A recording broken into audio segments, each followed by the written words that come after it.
YouTube, it's Monolly, and after having watched the Overture, the Final Feast teaser, probably about 50 times, I think I'm ready to share some details that I noticed, and just have a fun discussion about all the little things we could have missed throughout, and also some theories. Starting with the visions, we did get drip marketing, so we do know that Furina is a cryo character, Linny is a pyro character, and Lynette is an animo vision holder. Now, something that a lot of people have noticed is that their visions actually look a little bit different. So Linny and Furina both have the same version of a vision, while Lynette's looks a little bit different with a rounded top and a downturned left wing. This is something you'll actually notice in the other characters coming up too. Clorinde, who might be one of my favorite designs out of all these Fontaine characters, has an electrovision, which I'm super excited about, but you'll notice that her vision looks just like Lynette's, which is the circular top and the downturned wing. Moving on to Neuvillette, she has a geovision and hers looks just like Clorinde's and Lynette's. And last but not least, we already know that Charlotte is a cryovision holder, but she kind of is the anomaly here. I was thinking potentially the male characters have one version of the vision versus the female characters have a different version, but Charlotte is the outlier here because Charlotte's vision actually looks like the boys. So hers is really similar to Furina and Linny. So that kind of disproves my theory. I wonder if it has something to do with the class system in Fontaine. I'm really excited to find out more. Now, it's really hard to say, but Arlecchino looks like she might have a pyrovision on the very back of her coat, right behind her neck. It's hard to see, but it's definitely a possibility, and I'm willing to entertain it. Another thing that's been noted is Lynette's lack of expression. We notice that Linny is very expressive and performative, while Lynette barely appears to show any emotion. This leads me to think, is her brother manipulating her? That could be emotionally, or a little bit darker, physically. You can see that Linny glances over at Lynette to check on her, and she barely gives anything back. Linny himself tells us that there's more to magic than just what you see. The magician makes people believe a lie, and so it's hard to not wonder, is this act a lie too? Is Lynette who she says she is? The twins are incredibly mysterious, and I am really looking forward to finding out what the truth behind their magic act is, and if this affects their other relationship with their younger sibling, Furina.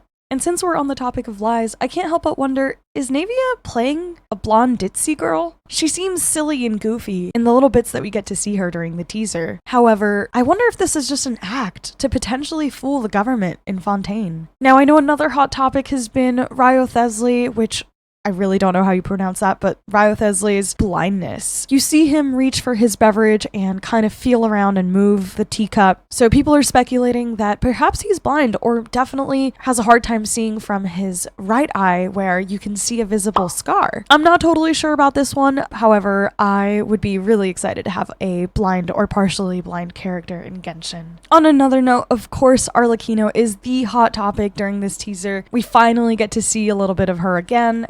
Of course, it's easy to wonder, is she controlling the twins? Are the twins working alongside the Fatui? However, she calls the twins first and foremost actors, not magicians, which makes me wonder, maybe this isn't just the twins. She sees the people of Fontaine as props. As you can see, these are actually props that she pushes over. Good actors hone their craft to mesmerize the whole crowd. She also mentions mesmerizing the crowd, which makes it pretty clear that whatever no good she's up to, she wants this to be a spectacle. And you know what? So do I. And speaking of spectacles, that's what this is to Furina, our Hydro Archon. Boring! I mean, why do I even bother? The god of justice lives for the spectacle of the courtroom, seeking to judge all other gods. Is Furina working with the Fatui? Is she allowing Arlecchino any space to control things for her own amusement? What about Furina's heterochromia? It took me so many watches to realize this, but her eyes are different. They're both blue. However, one has a pink border on the outside and is clearly a darker blue, meanwhile the other one is really icy blue. Perhaps that's hinting at her personality and how different she can be, maybe in and out of court. I feel like there's probably a lot more really cool details in her design, but at the moment this is what we have. At the very end, we get to see what appears to be the organs which we saw on the outside of one of the Fontaine buildings teased during the live stream. which we now know is very likely the courthouse. And of course, this can't go unnoticed, but Neuvillette's eyes strongly resemble the pattern that we've seen with Conrian eyes, minus one detail. Blue eyes. Now, as far as I'm aware, it could be a coincidence that all of the Conrian eyes we've seen so far have been blue, but on the off chance that it's not a coincidence, what is Neuvillette if he's not Conrian? He has pointy ears, but none like we've seen before. Is he a species from Fontaine?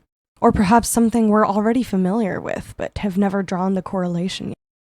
Now, when it comes to the actual plot of Fontaine, perhaps we're gonna get the illusion, just as we did in Sumeru. We're gonna get there and everything seems just fine. But then, that's when the show starts. Every great magic trick consists of 3 acts. The first act is called the pledge. The magician shows you something ordinary, but of course, it probably isn't. The second act is called the turn. The magician makes this ordinary something do something extraordinary. Magic is getting people to believe a lie. Now you're looking for the secret, but you won't find it. That's why there's a third act called the prestige. It's the part with the twists and turns, and you see something shocking you've never seen before.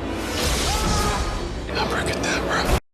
Did I miss any details? Let me know your favorite theories in the comments. Thank you so much for watching, and I'll catch you in the courtrooms of Fontaine.